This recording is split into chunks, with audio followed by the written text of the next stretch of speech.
Mwaramutse. Mwari muzi ko ikibano gishobora gutuma abakenyezi bikumira bakibaza ko ataco bashoboye. Ivyo bigatuma imigambi yawo y'iterambere idindira. Jariya Ndorere ni umukenyezi w'umurimyi wo ku mutumba wa Kinyota, agacimbira imuyaga, komine Muyinga, intara ya Muyinga. Amaze kubona habaye atoroherwa kuja hamwe n'abandi mu mashirahamwe bivuye ku mubano mubi, yahise nko kuba inyakamwe arigunga. Muri make jewe ibintu vy'amashirahamwe ndabijamwo, si uvuga ngo sindabikunda, ahubwo bivanye n'ahantu imba byatumye numva ibintu vy'amashirahamwe ntobiha agaciro cyane, nca nisanga nyene nikumira nivira mu bandi, nkasanga nyene amashirahamwe sinoyinjiramo kanini, kubera ahantu mba abantu baho bagoye kubana. Iyo ubonye umuntu agoye kubana wirinda ikintu na kimwe cyo bateranya nawe, cyo bahuza, kubera kenshi y'abantu bahuye bavuga ngo tubane n'ingo twankanye. Impamvu umukenyezi wanje atari mu mashirahamwe, ubwa mbere na mbere na entourage yoba ibifisemo uruhara,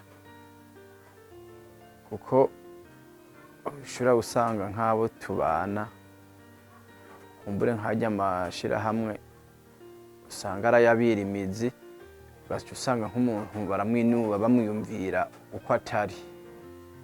Mwiyo ntumbero rero nawe yagiye vy'amashirahamwe bimuvamo, abana nawe kumbura avuga ati abantu banyishiramo tutari kumwe, twoje hamwe hoho twirirwa hamwe vyoba ibindi.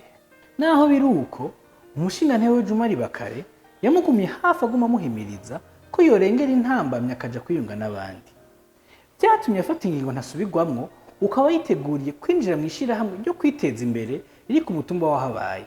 Aho ntanguriye kuja muri club de coute nkaza ndumviriza ibiganiro, nkumva akamaro ko kuja mu mashirahamwe, niho ndasha ntangura nanje rero kuza ndahimiriza umukenyezi wanje ko yoza, kuko umuntu ahamenyera vyinshi.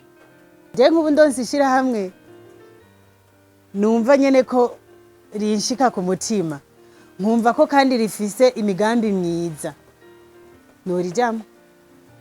norijamwo nanje nkaja hamwe n'abandi, nkiga nkaraba nyene ingene mashirahamwe akora, hanyuma bigize ico bimarira nyene bikakimarira nyene nanje nkatera imbere hamwe n'abandi, nkeka nkuguruka mu mutwe. Yusuf Ngabonziza ni cega c'umukuru w'umutumba, arashingira intaye kwihinduka ryabaye kuri uwo mupfasoni, mbere agashimira n'amashirahamwe afasha abakenyezi kwiteza imbere. Haruko twagiye mu kiganiro kiraho badutumiye, Sece yadutumiye, yaje nk'umutwara yarantumiye, turagenda mbere na Juma turamuhamagara acaraza mwico gihaje mw'ivyo bikorwa byatugiyemo. Ibi biganiro bica kwa amashamba tugaturu nk'ubugwi turi kumwe, biri nico biko birabafasha. Yani Sece twavuga yuko iri ni ikintu gikomeye ko ibiganiro bako baratanga bibafasha mu ngo, ahanini mu ngo biri ni ikintu gikomeye bihindura, haba mu bibanire, hamwe ibintu byo kwikumira mu rugo, haba mu ibi bintu bijanye n'amatati yo mu ngo, mu muryango mu ncamake, biri ni ikintu gikomeye biko birafasha. Juma aratahura ko gushigikira umupfasoni wiwe ari kirumara, mbere ahamagara abandi bagabo bataratahura iterambere ry'abakenyezi babo kubahimiriza baheze bahambye abandi mu bikorwa vy'iterambere. Abandi bagabo nobahanura yuko nabo nyene boha ubwigenge abakenyezi babo, ntihaguma baboheye mu nzu nk'ibiseke, bamenye yuko akanyoni katagurutse katamenye iyo bweze. Nibaza baraje hamwe n'abandi mbere barunguranya ivyiyumviro,